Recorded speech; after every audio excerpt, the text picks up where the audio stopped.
It's your boy Durag, the one and only Mr. Durag. We got what's it called? How I forget my own video. We got top 10 strongest Marvel villains you would not expect. Now, this is some shit I really like.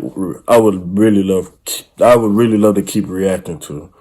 If you watching this, get this video a like. I need at least 5 likes so I know niggas really would like to watch this with me. This is gonna be my first time watching this. I'm gonna keep them going if I can get at least 5 likes, because I fuck with Marvel and DC. But yeah, we're just about to jump in this video. If I can get those 5 likes, we about to keep reacting to different videos that Top 10 Nerd puts out. So shout out to Top 10. Keep doing your thing. Link gonna be in the description.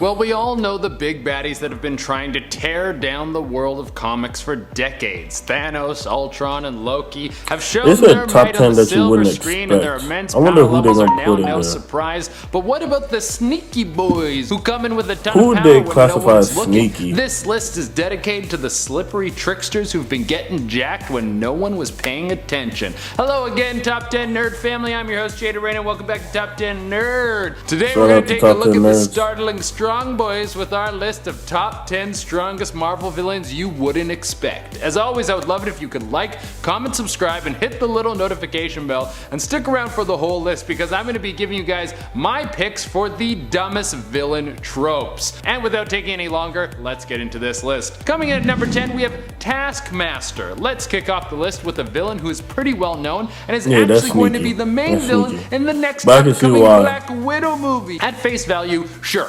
Taskmaster is pretty strong, but I wouldn't put him in the ranks of strongest of all time. After all, he can still be killed by conventional means, unlike Galactus or Thanos. But what makes Taskmaster so powerful is his ability to train others. On more than one occasion, Taskmaster has been in charge of training armies to fight against heroes. Now, because Taskmaster has his super drug, which allows him to have insanely powerful recall, and he's able to mimic and decipher other people's combat styles, he can use this to prepare thousands of people to take down heroes in the perfect way. He would know exactly how to fight them, and he can display all of their techniques because he already knows them. So it's not so much that Taskmaster himself is massively powerful, but it's the way that he can apply his skills. Coming in at number 9, we have the Natural, a brand new villain on the scene, so the potential of their own power is still unknown, but it would seem at the very least they can beat the hell out of some of the most skilled heroes that are already calling themselves Avengers. In the first issue, where we see the Natural take center stage, he comes into conflict with Bucky Barnes and the Falcon. The two of them are veterans of the hero world and should be able to take out a new villain with no problem. I mean, at first glance, the Natural looks like a 20-year-old with the brightest blonde hair and eyes you have ever seen. He looks like he should be on a K-pop poster, not beating the hell out of 2 members of the Avengers. Well, that's exactly what he does. And before we can get any more details about who this brand new villain is, he has to run off and we have no idea where he went. I think it's safe to say that this guy could be one of the Avengers' most skilled enemies in the future. Coming in number 8, we have Stiltman. I mean, the name alone is super lame. You couldn't call yourself anything cooler like Dr. Tall or Towerfoot or Lanky Larry, anything. But even though Stiltman is super lame at first glance and doesn't have any real powers outside of his super suit, he is actually quite strong. When you go through the list of heroes that he has gone toe-to-toe with and actually created a lot of issues for, he actually starts to look like a little bit of a big shot. Mind you, he's not going to be ripping down reality anytime soon, but he might just kick Wolverine in the head so hard he gets a concussion for like 30 seconds. Coming in at number 7, we have Bessie the Hell Cow. I mean, we have to throw Bessie on here just because your average comic fan would have never heard of her. It definitely caught me off guard. How do you make a cow that is so powerful it constantly comes back from the dead and has been a villainous threat for nearly 300 years? Well, you have Dracula bite the cow and drain the blood out of it.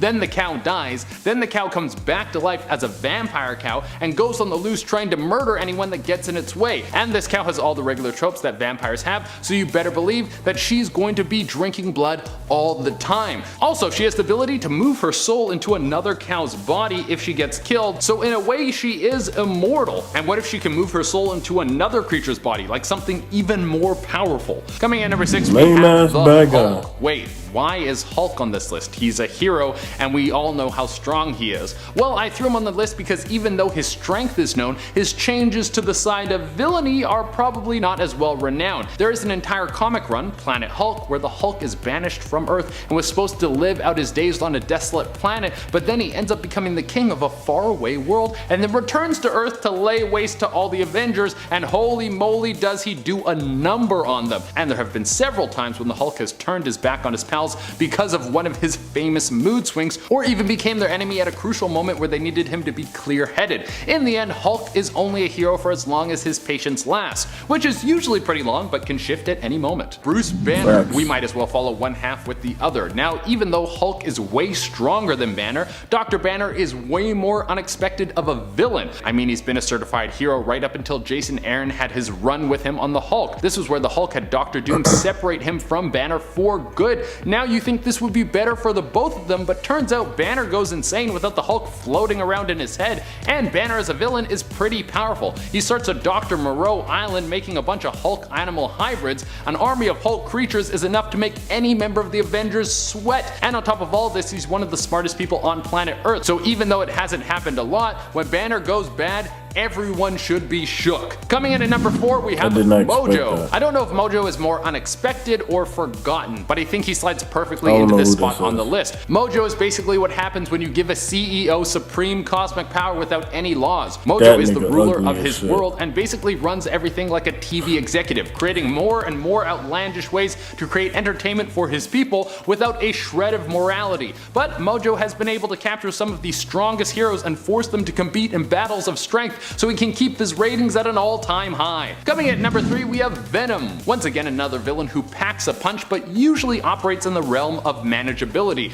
Like if Venom is on the loose, you don't call in the Avengers A-Team. You send in the East Coast Avengers to deal with them and then you call it a day. But here's the thing, symbiotes can sometimes get stronger over time and the strength is very much attached to the person they belong to. For instance, there was one occasion where Venom combined with Red Hulk and Ghost Rider to make one of the most incredible comic book fantasies I could ever dream of. So for his day-to-day endeavors, Venom is a cool villain with an amazing backstory and a decent power level, but when you get into some of the all-time most powerful things that he has ever done, he is pretty amazing. Coming into the number 2 spot, we have Juggernaut. The first YouTube video I ever watched was a dubbed episode of X-Men, and I still remember it. It highlighted the Juggernaut in the best way, but even though we know the Juggernaut is strong as hell, he's not the strongest in the universe kind of strong. He's able to take on some of the stronger Marvel heroes like Thor, but he can also be bested by the likes of Spider-Man. But here's the thing, the Juggernaut's power level tends to fluctuate a lot. He gets his juice from the Crimson Gem of Sidorak, which is basically powered by a god from another dimension.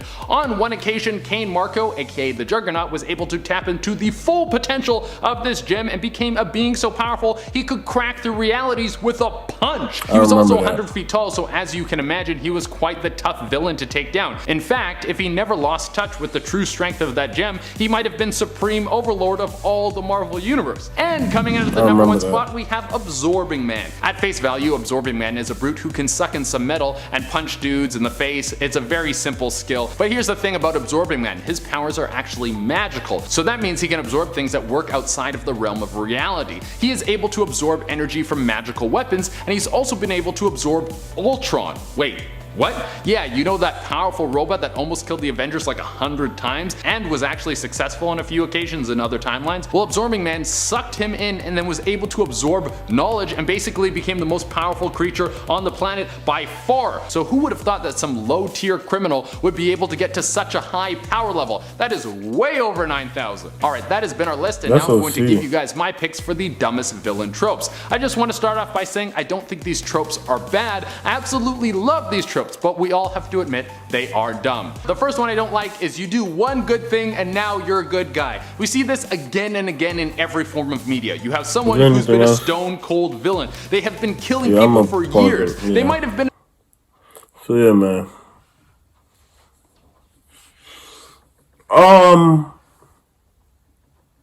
I did not expect Venom to be in there. I thought people do consider Venom to be a top bad guy. Who else? I could see why they would put Juggernaut in there, so it's kind of expected. Bruce Banner, I did not expect. Hulk. There was one more person they put in there I did not expect. But overall, everybody else, if I didn't know them, if I knew them, it was expected. Cause a lot of people be sleeping on some of these villains. Nothing you could do about it. But yeah, that'll be it for the video. Like, comment, subscribe. You know what to do. But yeah, there's gonna be a new video every like 3 days. Or 2 videos every 3 days. Depends on how I feel. And I'm out. Peace.